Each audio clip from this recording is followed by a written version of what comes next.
I did not raise my voice when I saw the signature. I just looked at it, longer than necessary, as if the paper might correct itself under silence.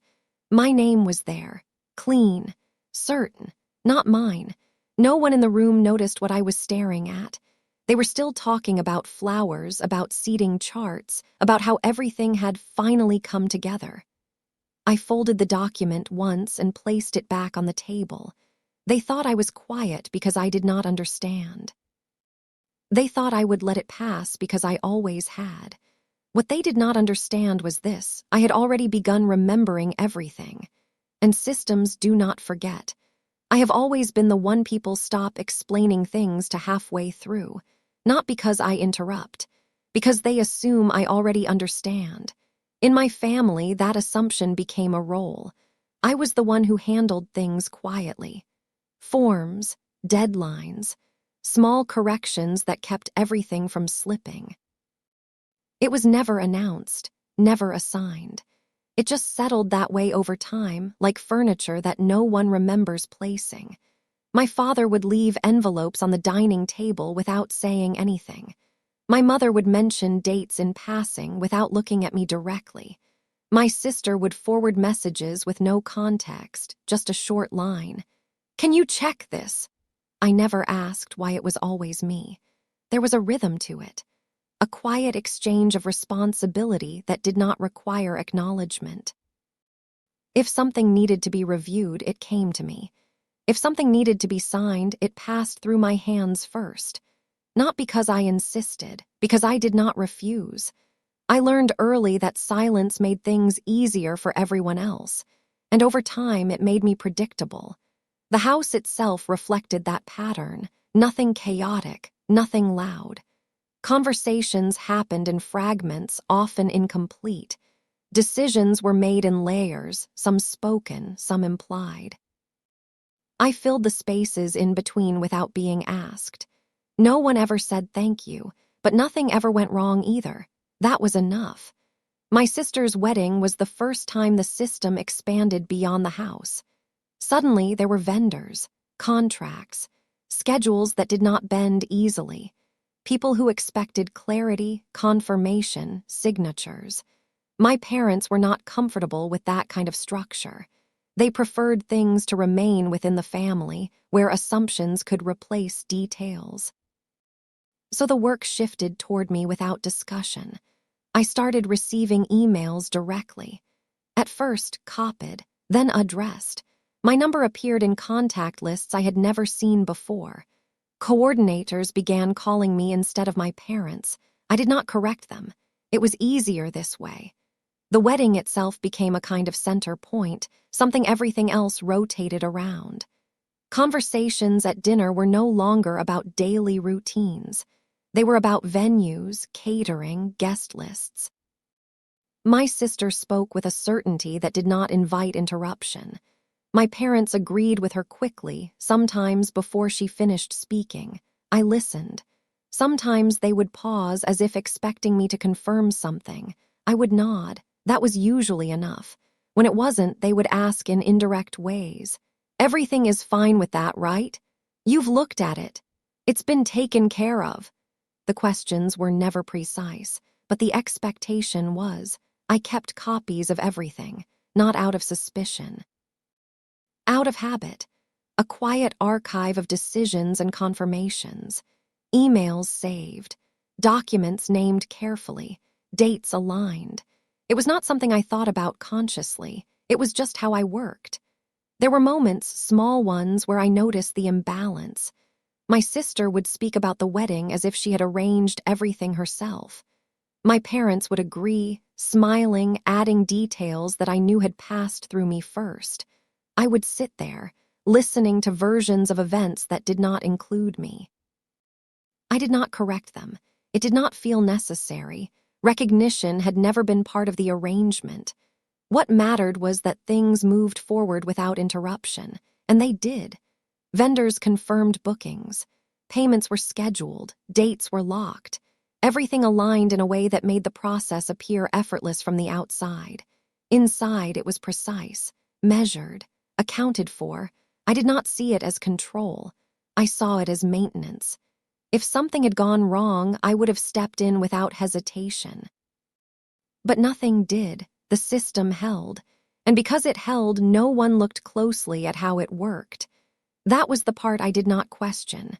Not the silence, not the assumptions, not even the way my name seemed to move through conversations without me speaking. It all felt consistent, reliable, safe in a way that does not draw attention to itself. There is a kind of trust that does not come from words. It comes from repetition. From knowing that if something is left undone, someone else will complete it. In our family, that someone was always me. I accepted that without resistance, not because I believed it was fair, but because it was stable. And stability in a house like ours was not something you disrupted, so I continued, quietly, exactly as expected, without realizing that the same system that relied on me could also begin to move without me, and still carry my name. It did not change all at once. If it had, I might have noticed it sooner. Instead, it came in small adjustments, subtle enough to dismiss, easy enough to explain away. The kind of shifts that do not interrupt the system, only alter its edges. At first, it was timing. I would receive an email thread after decisions had already been made. Not forwarded for review, just included as if I had been there the entire time. The language would reflect agreement, phrases like "as discussed" or "as confirmed earlier." I would read through carefully, trying to find the point where I had been involved. There was none. I assumed I had missed something. That was always the first explanation. The second was access. Documents I had previously handled directly began arriving as finalized versions. Contracts already filled, schedules already fixed. My role narrowed without anyone stating it clearly. When I asked for earlier drafts, my mother would respond lightly, without looking up from whatever she was doing. It was just a small thing, already handled. Handled by whom was never specified. My father became quieter during these moments, not withdrawn, just absent in a way that felt intentional. He would nod along, reinforcing whatever had been said, but without adding detail. It created a kind of closure around the conversation.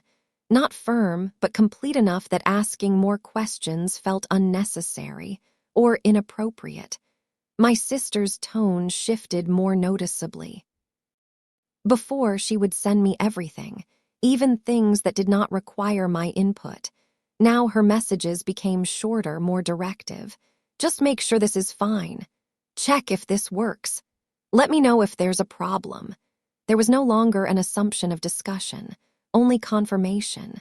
I responded the same way I always had, calm, brief, precise. But I began noticing that my confirmations were no longer shaping outcomes. They were being added after decisions had already settled. It was a small distinction, but it stayed with me.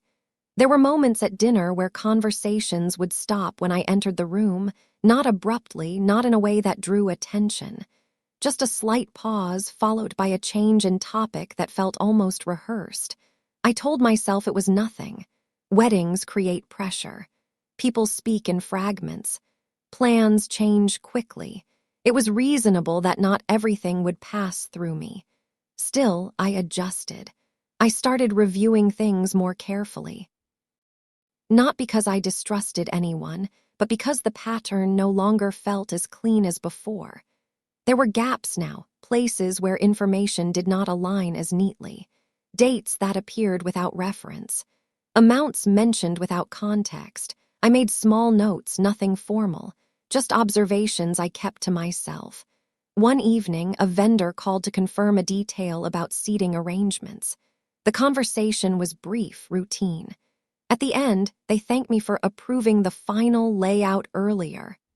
I paused. "I have not seen the final layout yet," I said.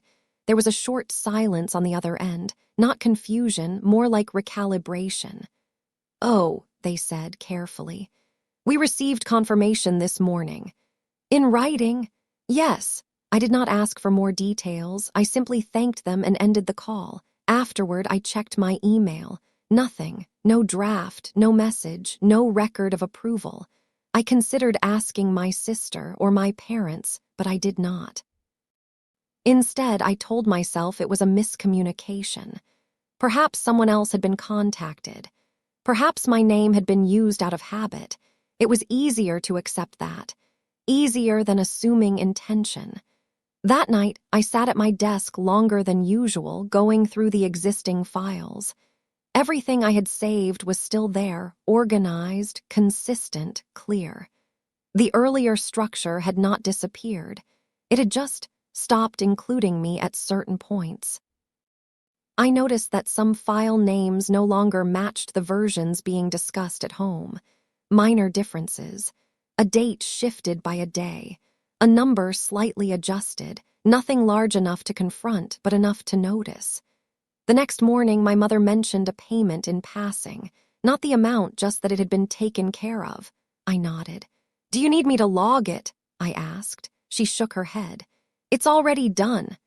There was no hesitation in her voice, no uncertainty. Just certainty that did not require my involvement. I accepted that the same way I accepted everything else, quietly, without resistance. But something had changed, not in what I was doing, but in what was being done around me. The system still functioned.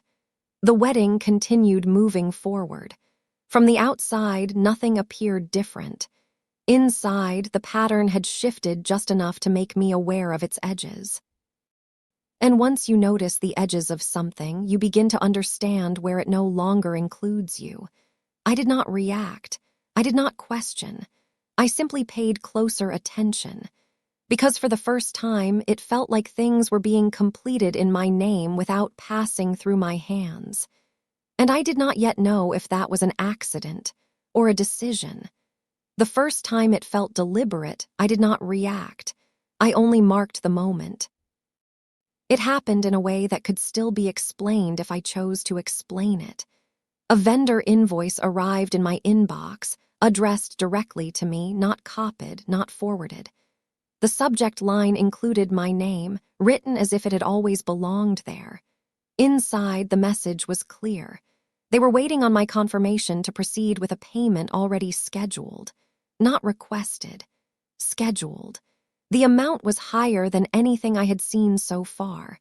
I read the email twice, then opened the attachment. It was a formal invoice, itemized, structured, finalized. At the bottom, there was a reference line. Approved by client representative. My name followed.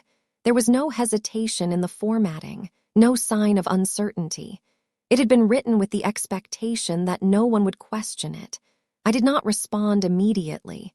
Instead, I checked my records, every file I had saved, every email I had archived, every version of every document related to that vendor. I traced the timeline backward, carefully, without skipping steps. There was no approval from me, no draft, no discussion, no message that could be interpreted as agreement. The last interaction I had with that vendor was a request for clarification, nothing more. I closed the file and sat still for a moment, not confused, just aware. Later that day, during dinner, my sister mentioned the same vendor casually, speaking about how everything was already confirmed. She did not look at me when she said it. My parents nodded in agreement the way they always did when something sounded settled. I listened. No one asked me to confirm, no one checked. The conversation moved on quickly, absorbed into the larger flow of planning. It left no space for interruption. I did not interrupt, but I added it to the pattern. The next instance came 2 days later. A message from the event coordinator, polite and precise.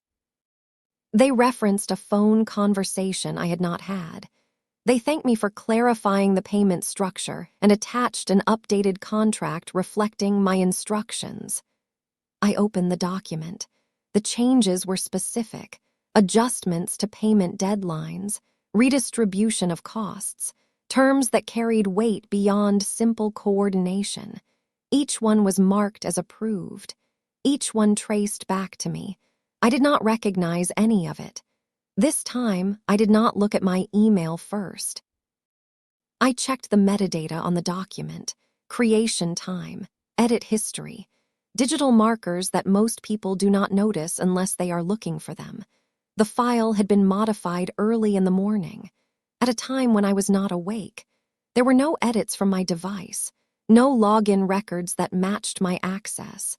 The system, in its quiet way, was already contradicting the narrative. I did not say anything. Not yet. Instead, I began organizing everything more deliberately. A separate folder. Not part of the usual archive. Structured differently. Each file labeled with timestamps, cross-referenced with communications.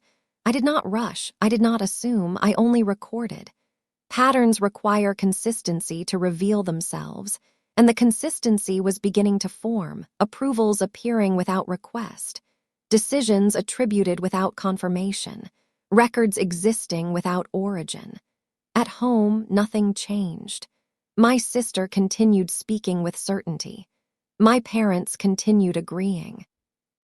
Conversations remained smooth, uninterrupted, confident in their direction. If there was tension, it was not visible, only implied. Once I asked a small question, not direct, not confrontational, just a clarification about a payment schedule I had seen referenced. My mother answered quickly. That was already discussed. With me, I asked. There was a pause, short, controlled. Then she smiled lightly as if correcting something minor. Yes, earlier, you probably just don't remember. My father nodded. My sister did not look up from her phone. I let it settle. I did not argue, I did not correct, but I did not accept it either. That was the moment the explanation stopped working, not because I had proof, but because the response no longer matched the pattern of truth. It matched something else, something structured, something repeated. After that, I stopped trying to explain it to myself. Instead, I started verifying everything, quietly, without announcing it. I revisited older documents, looking for anything I might have missed. Small inconsistencies began to surface earlier than I had realized. Minor approvals that I had overlooked. Language that assumed agreement where there had been none. It had not started recently. It had only become visible recently. That distinction mattered, because it meant this was not a mistake. It was a method. And methods, once established, do not change unless something forces them to. I did not confront anyone. Not because I was uncertain, but because I understood something they did not expect me to understand. If I spoke too early, they would adjust the story. If I remained quiet, the system would continue as it was. And systems, when left uninterrupted, leave records. So I let it continue. I watched. I documented. I allowed every assumption to remain in place, including the one they relied on most, that I was still the same person who would accept everything without looking closely. I chose a moment that did not feel important, not during dinner, not when everyone was speaking at once. A quiet afternoon when the house was still and the wedding had not yet taken over the room. My mother was in the kitchen, arranging something that did not need arranging. My father sat nearby, reading without turning the page. My sister was upstairs, her presence implied through movement, not sound. It felt controlled, safe enough for a question. I was reviewing the vendor confirmations, I said, keeping my voice even. There are a few approvals under my name that I do not recognize. My mother did not stop what she was doing. They're all correct, she said. Everything has been handled. I did not approve them, I replied. That was the first time I stated it directly. She turned then, not abruptly, but with a kind of measured patience. You did, she said. You just don't remember, it was discussed. My father nodded again without looking at me. There was no hesitation between them, no need to confirm details with each other. The agreement was already formed. I stayed where I was.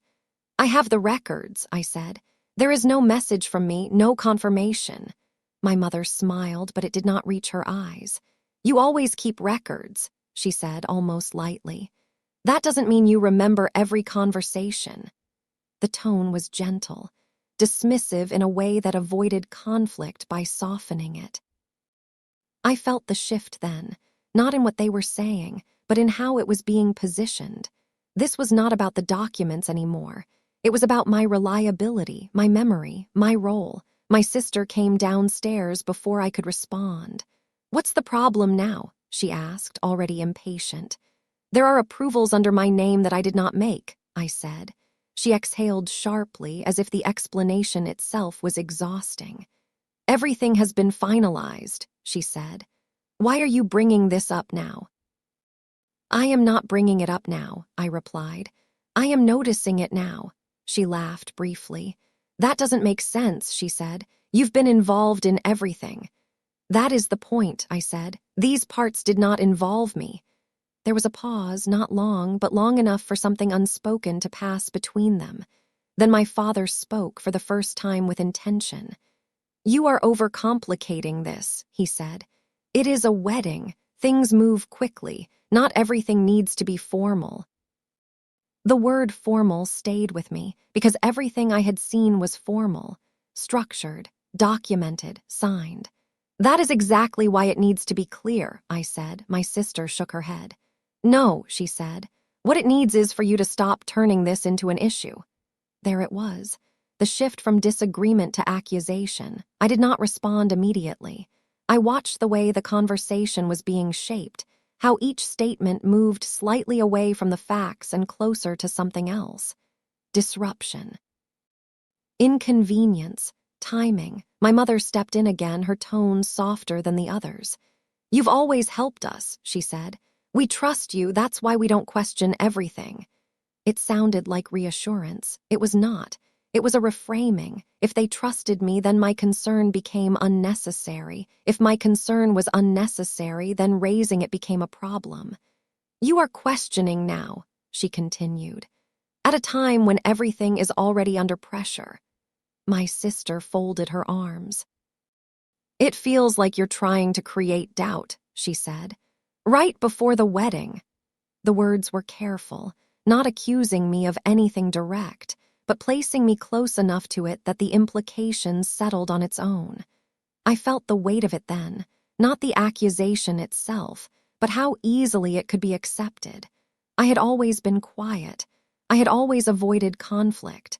That history was now being used as evidence against me.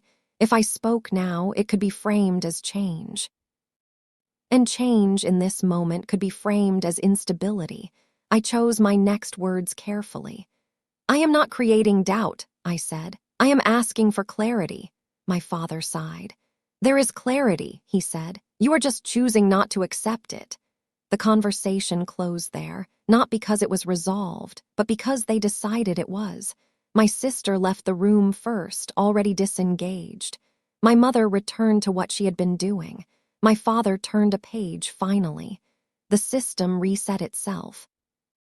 As if nothing had been said, I stood there a moment longer, not expecting anything else. Not waiting for acknowledgement, just observing, because something had become clear in a way it had not been before. This was not confusion. It was alignment. Their version of events did not need to match the records. It only needed to match each other. And as long as it did, anything I said could be repositioned, reinterpreted, reduced. I did not raise my voice. I did not argue further. But I understood something with precision then. If I continued speaking within this space, the truth would not disappear. It would be absorbed, reshaped, and returned to me as something I was responsible for fixing. So I stopped. Not because I agreed, but because I recognized the structure. And structures like this do not break under pressure. They reveal themselves under record. I stopped asking them for clarification after that, not because I had accepted their explanation, but because I understood that anything I asked would be answered the same way, calmly, consistently, and without reference to anything that could be verified. So I shifted the direction. away from conversation, toward record. The documents were already there. They had always been there. I had simply been using them to maintain order, not to question it. Now I began to look at them differently, not as confirmation, but as evidence. I started with the largest expense. The one from the invoice that had arrived without context. I downloaded every version associated with that vendor, attachments, revisions, confirmations. I mapped them out by date, then by time, aligning each file with the corresponding communication. There were gaps, not missing files, missing origins, approvals that appeared fully formed without the sequence that normally leads to them. No request, no discussion, no confirmation, just a completed decision. My name attached at the end. I checked the signature fields carefully. They were clean, digitally inserted, consistent across documents, identical in placement and formatting, not scanned, not copied manually, generated through a system that required access. Access I had, but had not used. I traced the metadata again, login timestamps, device identifiers, location markers that most people would ignore. They told a quiet story, one that did not align with mine. Several approvals had been made during hours when I was not active. Early morning, late night, times when I had no record of accessing any system. The identifiers attached to those actions did not match my device, but they matched a network, our home network. I did not react, I recorded. Each discrepancy went into a separate file, structured, indexed, cross-referenced. I did not assume intent. I only preserved what existed. Patterns require patience. And patience, in this case, was already part of who I was. A few days later, I received a call from the event coordinator. Their tone was different this time, not uncertain but careful. "We just wanted to confirm the revised payment schedule," they said. "There have been multiple updates, and we want to make sure everything aligns before final processing." I let a brief silence pass. "What revisions are you referring to?" I asked. They hesitated, not because they did not know, but because they were choosing how much to say. "The ones sent under your authorization," they replied. "I would like you to send me all versions," I said, "including the initial instructions."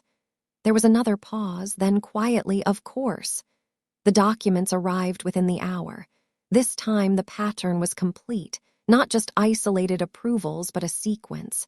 Initial inquiry, follow-up clarification, final authorization, each step attributed to me. Each step written in a tone that resembled mine, structured, direct, precise, but not exact. There were differences, small but consistent. I compared them side by side with messages I had actually written. The phrasing was slightly off. The timing of responses too immediate, lacking the delays that naturally occur in real communication. Even the formatting carried subtle inconsistencies, spacing, punctuation, details that most people would not notice. But I noticed. Because I had written enough to recognize what was not mine. That was the moment the uncertainty ended, not because I felt something, but because the system confirmed it. This was not assumption, not miscommunication. It was construction, deliberate, layered, and repeated. I closed the files and sat back, letting the weight of it settle without interruption. There was no shock, no anger that moved outward, only a quiet alignment between what I had suspected and what now existed in full. Later that evening, I heard my parents speaking in the other room, not arguing, not even tense, just discussing numbers. "It's already under their name," my mother said. My father responded, lower, less distinct. "It won't be an issue," she added. "They handle these things." There was no mention of me directly, but there did not need to be. The structure was clear.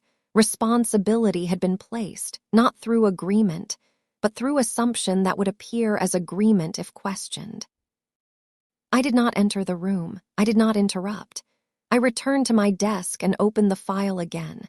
not to review it, but to finalize it, each document labeled, each inconsistency noted, each timeline aligned. I added the call logs, the email headers, the metadata reports that most people would never request. It was not complicated. It was precise. The kind of precision that does not argue. It only presents. Outside, nothing had changed. The wedding continued to move forward. Conversations remained smooth. My sister spoke with the same confidence. My parents carried the same calm certainty. The narrative held, but underneath it something else had formed. Not visible, not acknowledged, but complete.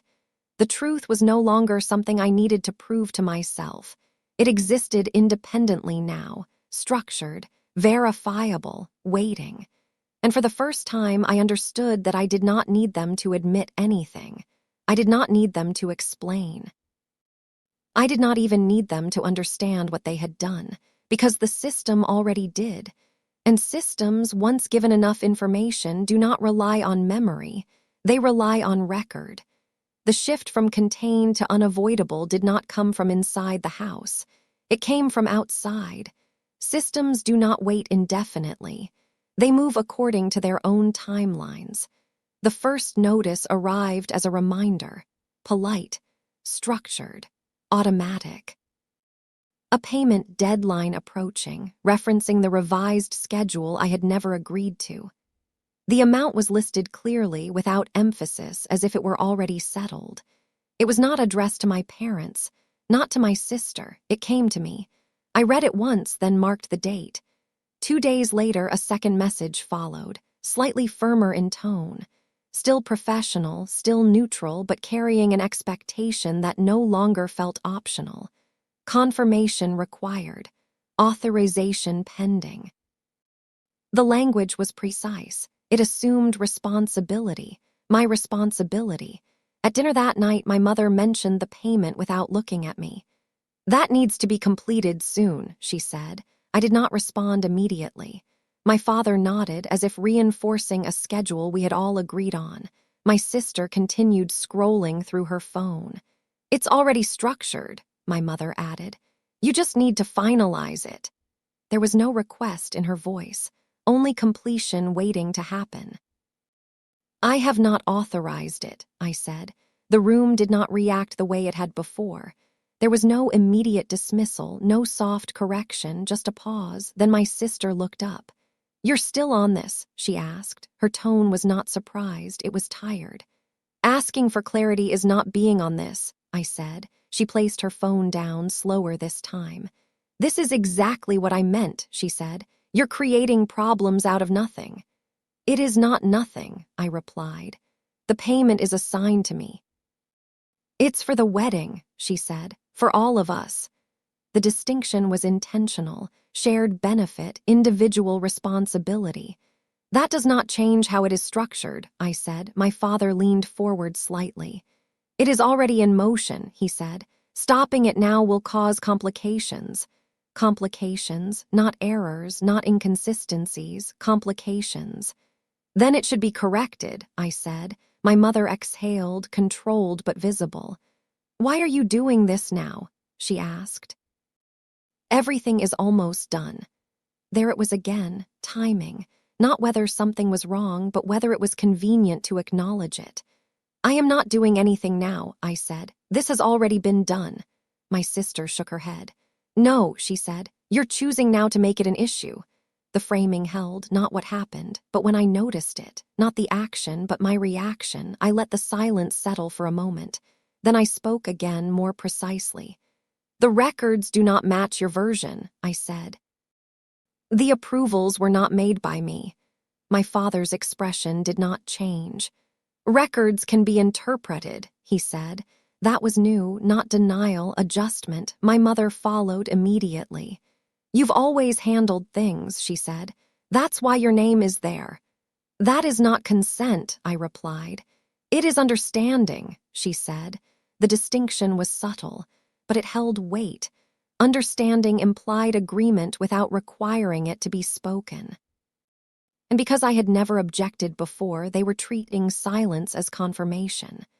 Outside, another message arrived the next morning, less polite, a formal notice this time, pending liability. Consequences outlined in neutral, structured language, deadlines fixed, actions required. It did not threaten. It simply described what would happen if nothing changed. I printed it, not because I needed to, but because I wanted it to exist physically, something that could not be dismissed as misremembered. I placed it on the table that evening before anyone else sat down. No explanation, no introduction, just the document. My sister noticed it first. "What is this?" she asked. "A notice," I said. She glanced at it briefly, then looked away. "It's standard," she said. "They send those automatically." My mother did not pick it up. My father looked at it but did not read. "It will be resolved," he said. "How?" I asked. There was a pause, not uncertain, but incomplete. "It just will," he said. I nodded. That was the answer, not because it explained anything, but because it confirmed something else. They did not intend to change it. They intended for it to proceed, with me attached to it. The pressure increased after that, not directly, but consistently. Small comments, repeated reminders, assumptions stated as facts. "You'll take care of it. It's already under your name. You always manage these things." Each statement reinforced the structure, not through force, but through repetition. Outside, the system continued its process. More messages, more confirmations required, more documentation aligning around a version of events that did not include me but carried my identity. Inside, the narrative remained unchanged. Calm, certain, complete. I did not argue, I did not raise my voice, but I stopped responding the way I used to. No quick confirmations, no silent corrections, only measured responses, or none at all. I watched how that affected them.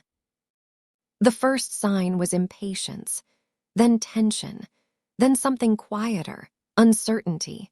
Because the system they relied on, the one that had always absorbed responsibility without resistance, was no longer functioning the same way. Not broken, just not cooperating. And without that cooperation, the structure began to show its strain. Deadlines approached. Expectations remained. But the one element they had always depended on, my silent completion, was no longer in place. I did not replace it. I let the system continue as it was, uninterrupted, because now it was not just carrying my name. It was approaching a point where that name would be required to respond. And this time, the response would not come from assumption. It would come from record. There is a point where observation stops being neutral, not because the facts change, but because their weight becomes impossible to ignore. I reached that point quietly. Not during an argument, not in a moment of pressure. It came in the absence of both. The house was still. No one was speaking. The wedding continued to exist as a structure around us, present in objects, in schedules, in the way each day was already shaped before it began. I sat at my desk, the documents open in front of me, not reviewing, just looking. There was nothing left to discover. Every file had been checked. Every timestamp aligned, every inconsistency confirmed and cross-referenced. The pattern was complete. What remained was not uncertainty, it was decision. I understood with clarity what would happen if I did nothing. The deadlines would pass, the system would proceed, the responsibility would settle fully, formally, and without interruption onto me. Not temporarily, permanently. It would not matter what I said afterward. The record would already exist, structured in a way that assumed my participation. And because I had remained silent for so long, that silence would be interpreted as agreement. I also understood what would happen if I acted. There would be no quiet correction, no internal resolution. The system I would involve would not speak in the language of family. It would not adjust itself to preserve relationships. It would follow process. And process does not soften outcomes. I sat with both realities for a long time, not weighing them against each other, just allowing them to exist fully. There was a cost either way. One was visible, the other was not. Later that evening, my mother knocked lightly on my door before entering. She did not wait for an answer. "We need to finalize the payment," she said. "It cannot be delayed any further."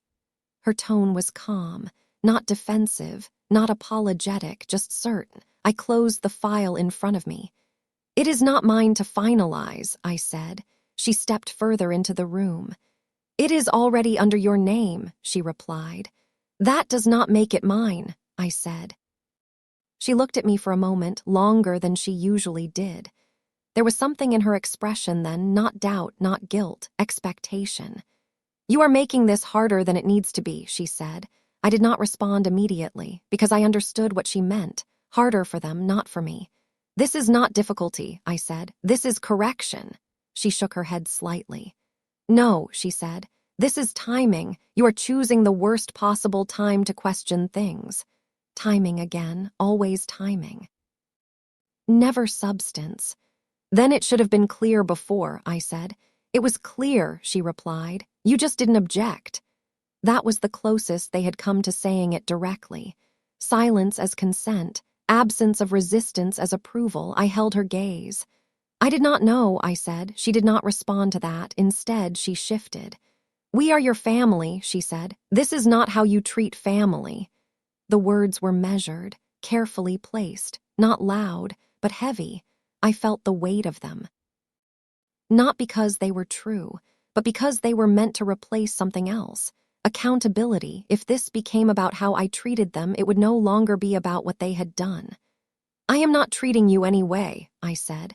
"I am responding to what exists." She exhaled slowly. "This will affect everything," she said. I knew that. I had known it before she said it. The difference was that she was presenting it as a warning. I had already accepted it as a fact. After she left, I remained where I was. The room felt unchanged. The house felt unchanged. But something had settled internally. Not anger, not even resolve in the way people describe it, just alignment between what I knew and what I was willing to accept. I opened the file again, not to review, but to complete it. A final pass through the documentation, ensuring that every element was clear, structured, accessible. Not for me, for whoever would receive it. I drafted a single message. Short, formal, without explanation. It did not accuse, it did not interpret, it only redirected. The documents were attached, the timeline included. The discrepancies outlined without commentary. I read it once. There was nothing to adjust, because it did not rely on how I felt, only on what existed. I did not send it immediately. I let it sit, not out of hesitation, but out of respect for the decision itself. Once sent, it would not return. Not to this version of the house, not to this version of us. I closed my eyes for a moment. Not searching for certainty, I already had it, just allowing the weight of it to pass through without interruption. Then I sent it. No sound marked the moment, no visible shift in the room. Everything remained exactly as it was, except for one thing. The system that had been building quietly in the background was now active, and from that point forward, it would not ask anyone what they meant. It would only process what had been done. The response did not come immediately. Systems rarely respond in the way people expect them to. There was no acknowledgement within minutes. No confirmation that the documents had been received, just silence. But it was a different kind of silence. Not the one I had known inside the house, where things were left unspoken and then reshaped. This silence had direction. It was processing. 2 days passed before the first reply arrived. It was brief, formal, receipt confirmed, documentation under review, further correspondence to follow. No opinion, no interpretation, only acknowledgement that the record now existed outside of us. I did not mention it at home. There was no reason to. Nothing had changed yet in a way that could be seen. The wedding preparations continued. Conversations remained structured around schedules, deliveries, arrangements that still needed to be finalized. But there was a difference. Subtle, not in what was said, In what was not. My name appeared less often, not removed, just avoided. As if its use now required more attention than before. 3 days later, the second response came. Longer, more specific. It did not address me directly. It addressed the situation. Discrepancies identified. Authorization validity under question. Further verification required from all listed parties. The language shifted responsibility. Not assigned. Distributed. Requests were sent outward, to vendors, to coordinators, to any entity that had interacted with the approvals. The system was widening, and once it widened, it no longer depended on a single version of events. It began collecting its own. That was when the house changed, not abruptly, but noticeably. My mother received a call first. I could hear her voice from the other room, measured at the beginning, then quieter, more controlled as the conversation continued. "I see," she said at one point. "There must be some misunderstanding." There was a pause. "No, that's not necessary," she added quickly. Another pause. "We can resolve this internally." The phrase lingered, internally, as if the system could be asked to step back. It did not. Later that evening, my father approached me, not confrontational, not even direct. "They have contacted us," he said. "I expected that," I replied. He nodded slowly. "They are asking for clarification," he continued. "I have provided what I have," I said. He watched me for a moment. There was something different in his expression now, not agreement, but recognition of the structure, of the fact that this was no longer contained. "This will complicate things," he said. "Yes," I replied. I did not add anything else. There was nothing to negotiate. My sister reacted differently. Her response came later, sharper but controlled. "You sent something," she said. It was not a question. "Yes," I said. "You could have talked to us first," she said. I held her gaze. "I did," I replied. She looked away briefly, then back again. "This didn't need to go outside," she said. "It already was outside," I said. She did not respond to that, because it was not something that could be reframed. The next few days unfolded without direct confrontation. No arguments, no raised voices, but the system continued to move. More messages, more requests, more confirmations that did not align with each other. Vendors began adjusting their tone, more cautious, more precise in how they referred to approvals. Coordinators requested written confirmations where verbal ones had previously been enough. The narrative was no longer stable. It had too many versions. And systems, when presented with multiple versions, do not choose one based on loyalty. They choose based on record. Eventually, the outcome began to take form, not as a single decision, but as a series of corrections. Authorizations were suspended. Payments placed on hold. Responsibility reassessed based on verifiable input. My name was no longer the center point. It was one element among many, and because it was the only one supported by complete documentation, it remained intact. Everything else began to shift around it. At home, the conversations became shorter, less detailed. My mother spoke less about the wedding logistics. My father avoided specifics entirely. My sister continued forward, but with a precision that had not been there before. They were adjusting, not admitting. Adjusting. Because admission was not required. The system had already moved past that stage. There was no moment where everything collapsed, no single point of realization, just a gradual narrowing of what could be said without contradicting what had been recorded. And in that narrowing, the structure they had relied on, assumption, silence, alignment, stopped functioning. Not because I broke it, but because it had been placed somewhere it could not control. And there, it became visible for what it was.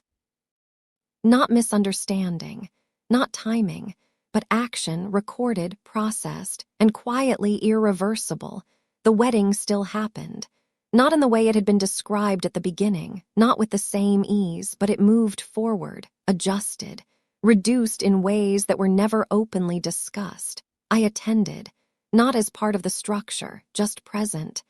There were no conversations about what had happened, no attempt to revisit it, to reshape it into something more acceptable. The absence of discussion settled over everything, quiet and complete.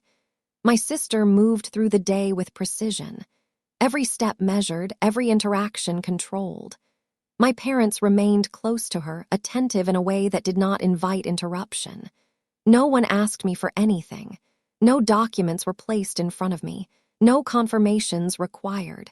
The system that had once depended on me had been reconfigured, not by choice, by necessity.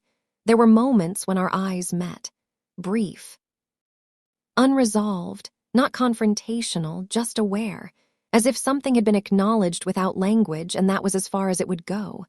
After the ceremony, people spoke about how smoothly everything had come together. They used words like effortless, beautiful. I listened, the same way I always had, without correction, because what they were describing was the surface, and the surface, by design, does not show what supports it. I left early. No one stopped me. No one asked where I was going. Outside, the air felt unchanged, the same as any other day. No indication that anything had shifted beyond the visible. I walked without urgency, not toward anything specific, just away. There was no sense of victory. Nothing had been won.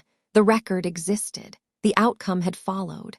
But the structure it exposed remained where it had always been, inside the space I no longer occupied. I did not think about what they would say later, or how they would remember it. Memory adjusts. Records do not. What mattered had already settled, not in words, not in acknowledgement, but in alignment between what happened and what could be proven. I had not raised my voice. I had not forced an admission. I had not asked for recognition.